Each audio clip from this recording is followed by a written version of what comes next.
brings responsibility of us to toil, sweating, do something.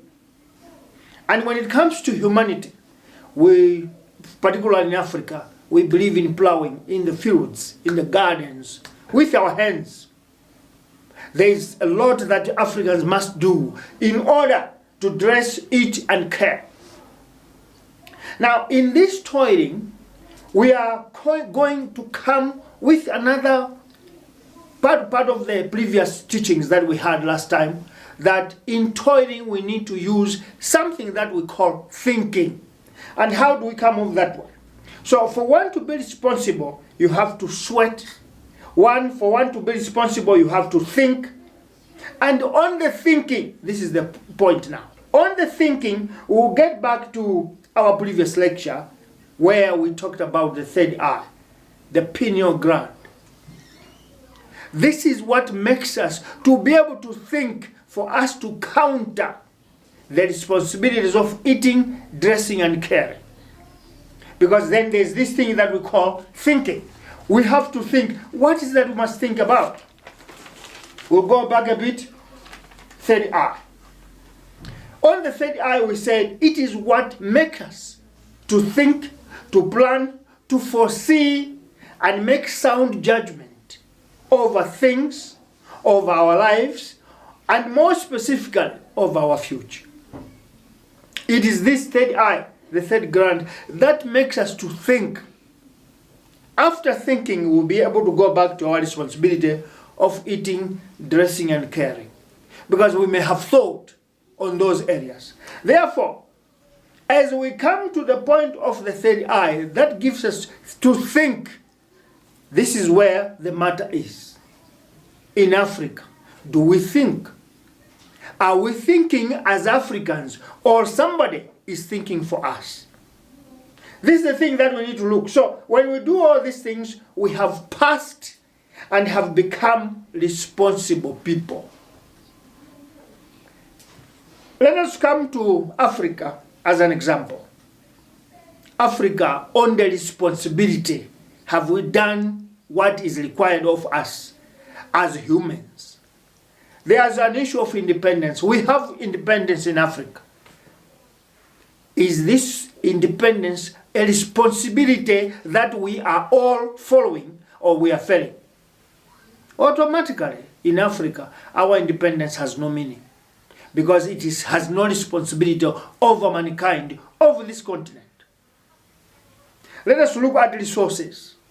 Are we able to, are we managing to control and take care of our resources in the continent? The answer is no.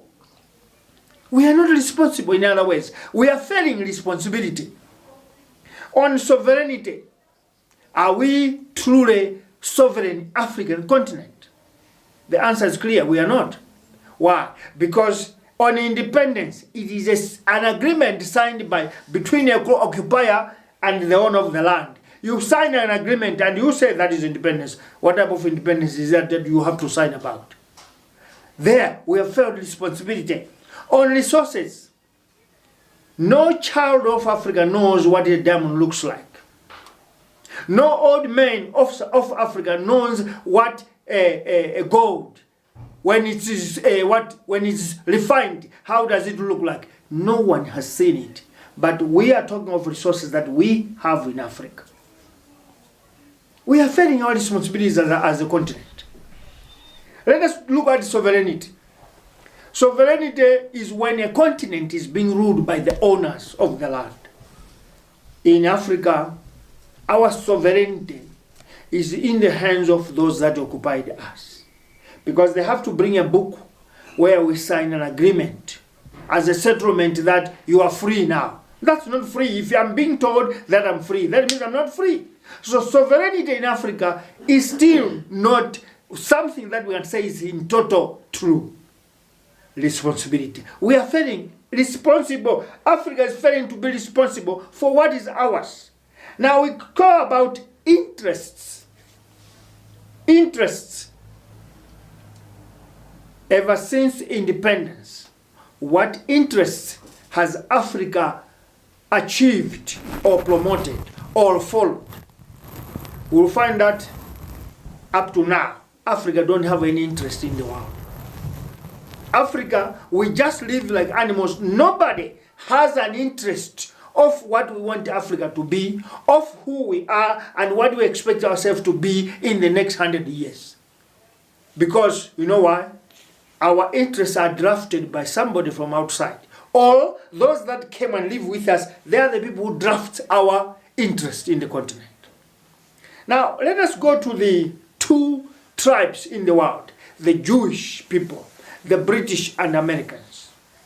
These three groups of people, they have got all this responsibility first in their minds, in their culture, in their traditions and their beliefs.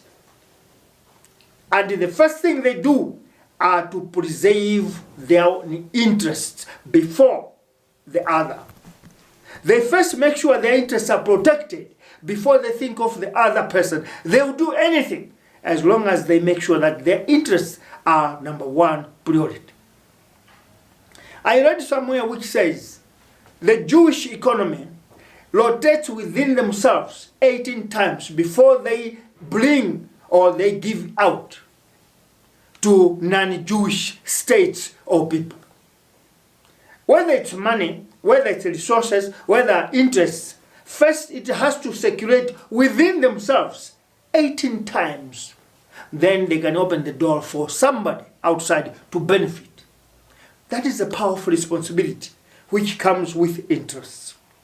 The British people, all of us have just watched that they had what we call Brexit. They went out of the European Union family because what made the British to refuse joining the EU market? It is their own personal interests as the British people. The world has condemned them. The world has blamed them. But that is the powerful responsibility. If you know who you are, what you are made of, and what you need, and you have your third eye looking at the future, you have to make sure that your interests are protected and preserved. First thing, priorities. In Africa, we are failures when it comes to that responsibility. We don't preserve our interests. We don't even know what are our interests. The problem that we have in Africa is that we don't have this power of responsibility. We live like livestock in the crowd. Someone has to open for us to go and eat in the bush. Someone has to come and pick us back, get into the crowd and close the door. That is how Africa is today. We don't have our own interests. What should we do? The day we stand up and know what is our responsibility as black people, as Africans, that is the day we realize the three concepts that we raised. We need to dress, we need to eat, and we need to care. That day, we'll be able to stand our ground and say, these are our responsibilities. And when those responsibilities come and rise up, we will know what are our interests. What are we supposed to do? We will know. Currently, we are very blind and very far. That is why today Africa is in the hands of foreigners, aliens. If you say that your country is in the hands of other people, first look at the resources. Who controls your economy?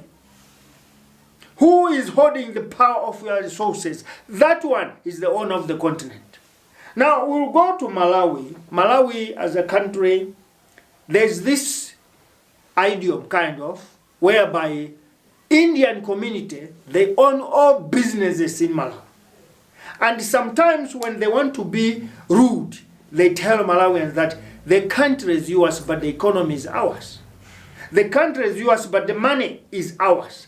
These are foreigners who came from India, came to settle in Malawi. They are telling indigenous Malawians that this country is yours, but the economy is ours. And now, who controls the economy owns the country. Whoever controls the economy of any country is the owner of that country, because decision-making, governance issues, powers and whatever, rests in the hands of those that controls the economy. That is the same case with Africa. Africa today, we lie to ourselves, 55 countries, and we are killing each other in between. But the economy is not in our hands. The resources are not in our hands. What we are fighting for is this mask of leadership. And the people that controls our economy in Africa, they come and tell you, those of you who call yourself leaders and presidents, they will tell you that today your currency will be like this. Tomorrow it will be like that. This is how you're going to eat in your country. And we agree. Examples are obvious. We have coronavirus as a disease, a plague that has blanketed the whole world today. The person who comes and tells us how we should deal with this pandemic is somebody from outside the country or the continent. They'll come and tell us that close the economy, close your borders, close everything, because this disease is very, very dangerous.